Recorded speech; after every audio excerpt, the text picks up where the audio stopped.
In this video, I'm going to be answering the question how to make your sales copy more engaging and interesting to read.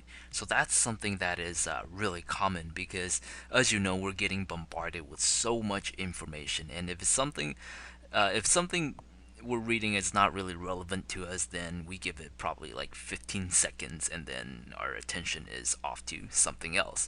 So we definitely don't want that when we write copy and have our audience, lose interest in it after 15 seconds, because then how are you supposed to sell anything? So, what's the solution here? Well, you want to make subtle promises throughout your copy. How does that work? Well, you want to string your audience along by making promises of benefits throughout the piece, and you do so by stating the questions that your customers have on their mind. And you do so by simply just asking it and then implying that you will give the answers to them. Okay, so that may sound a little bit confusing, but let me give you some examples. If we're talking about the weight loss niche, then you can say something like this.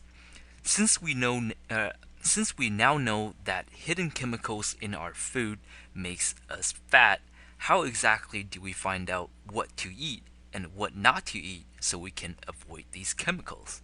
Okay, so again, this is within the context of course, weight loss, right? So this is probably the question that your target audience will be thinking about in their head after they learn a little bit about the subject itself. So how exactly do we find out what to eat and what not to eat so we can avoid these chemicals?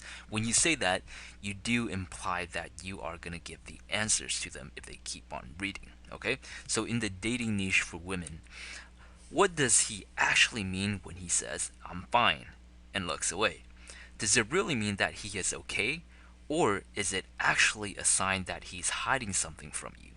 All right, so if you say this and the reader is your target audience, then of course they're going to be like, "Wow, this is something that is bang on. I definitely want to find out a little bit more about what the rest of this article or this piece is talking about, because I'm asking that question in my head right now." Okay, so to summarize, you want to ask the questions that your audience wants the answers to, and this implies that you will reveal the answer if they keep on reading, and that is of course what you want to do. You'll get high engagement by using this strategy. Okay.